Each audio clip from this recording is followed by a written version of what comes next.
जय माता की बच्चों आज हम लोग आज़ादी का अमृत महोत्सव बहुत ही धूमधाम से सभी भारतवासी मना रहे हैं। ऐसा कोई मोहल्ला नहीं है, ऐसी कोई गली नहीं, ऐसा कोई शहर नहीं जहां पर एक उत्साह के रूप में इसको मनाया गया। छोटे बच्चे, बूढ़े, महिलाएं, सभी लोगों ने इस त्यौहार को इस तरह मनाया है कि शायद ही इससे पहले कभी मनाया गया हो। बच्चों, हम जानते हैं कि आप लोग बहुत ही भाषण उपदेश के आदी नहीं हैं, क्योंकि ये देश ऐसा है, युवा ऐसा है कि तुरंत निर्णय चाहता है, इसलिए बहुत ज़्यादा आप लोग भाषण वगैरह के शौकीन नहीं है। लेकिन बच्चों, मैं एक चीज़ आपको ज़रूर कहूँगा, बाकी इंजॉय वाली सारी चीज़ें हमारे वैदिक विलाग 2.0 चैनल पे है। आप जाकर कुछ कन्याओं की प्रस्तुति वहाँ पर हुई है, मैंने कुछ वीडियोस पे डाले हैं, आप जाकर के उनकी प्रस्तुति वहाँ पर देख सकते हैं। वैदिक विलाग 2.0। बच्चों, सिर्फ एक चीज़ ही मैं आपको कहना चाहता हूँ इस शाम में कि आप लोग जो बच्चे स्टूडेंट लाइफ में हैं वो अपने माता पिता की रोक टोक को गुलामी न समझें। अगर माता पिता आपको रोक रहे किसी कारण से किसी चीज़ में, तो उस बाउंडेशन को आप गुलामी मत समझें कि नहीं मैं आज़ाद हूँ, मैं जो चाहता हूँ वो कर सकता हूँ। बच्चों, ऐसा मत करिए। उनकी गुलामी ही हमारे लिए आज़ादी है, क्योंकि वो हमको सही दिशा बताएंगे। उनकी गुलामी में भी हमको सही दिशा बताएंगे कि बेटा इस रास्ते से चलना है, ये रास्ता सही है, ये रास्ता गलत क्यों, क्योंकि उनको अनुभव होता है। वो व्यक्ति शिक्षा से इतना श्रेष्ठ नहीं हो सकता जितना अनुभव से श्रेष्ठ हो सकता है। बच्चों, अभी आप देखते होंगे कि आपके गांव में जो बुजुर्ग होते होंगे वो आपसे ज़्यादा श्रेष्ठ होते होंगे। कभी आपसे कोई गलती, आप टैलेंटेड पढ़े लिखे हैं लेकिन आपसे गलती हो जाती होगी, और जो बूढ़े हैं कभी कभी वो जो दिमाग देते हैं, वो जो रास्ता बताते हैं, वो बहुत ही कारगर होती है।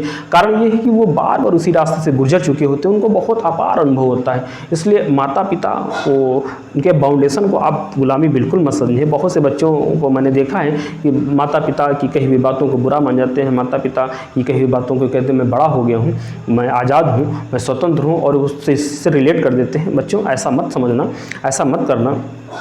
और एक चीज़ मैं कहना चाहूँगा कि बहुत से युवाओं में मैं ये देखता हूँ कि गांधी जी को लेकर के बहुत विद्रोह रहता है। गांधी जी को बिल्कुल ऐसा मानते हैं जैसे वो हमारे देश के नहीं, अन्य देश के हैं। बस इसी से थोड़ा सा मुझे ग्लानि होती है कि बच्चों, जो व्यक्ति सूट बूट में रहता हो, अचानक एक धोती में आ गया हो, ठंडी, बरसात, जाड़ा, तो वो उसको क्या पड़ी थी? आप ही के लिए तो लड़ा वो बंदा आप ही के लड़ा, वो सबके लिए लड़ा है।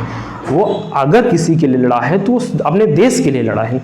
उसने जात पात को एक करने के लिए लड़ा है। जैसे आज हमको एक लाइन उनकी याद आ रही है कि अगर जात पात को रिलेटेड उन्होंने एक लाइन कही कि यदि हरिजन के छू लेने से मंदिर का है कल्याण नहीं, यदि हरिजन के छू लेने से मंदिर का है कल्याण नहीं, तो यही कहूँगा मंदिर में बस पत्थर है भगवान नहीं। बच्चों, जो ये चाहता था कि हमारा समाज एक हो जाए, अच्छे से हम लोग रहें, उसने तन मन धन सब कुछ अर्पित कर दिया। महिलाओं के लिए वो गांधी जी कहते हैं कि ढक लेती लाज नहीं जब तक, भारत भर में बेटियां सभी चुपचाप एक ही धोती से ढक लेगा तन यह गांधी भी। एक गांधी जब सूट बूट को त्याग देता है और एक धोती पर आ जाता, क्यों आता है? वो हम सब लोगों की वजह से आता है। इस देश को आज़ादी दिलाने के लिए आता है, हम लोगों में एकता का भाव लाने के लिए आता है। तो बच्चों, आपसे निवेदन यही है कि अगर आप सम्मान नहीं कर सकते हैं गांधी जी का, तो अपमान भी मत करिए।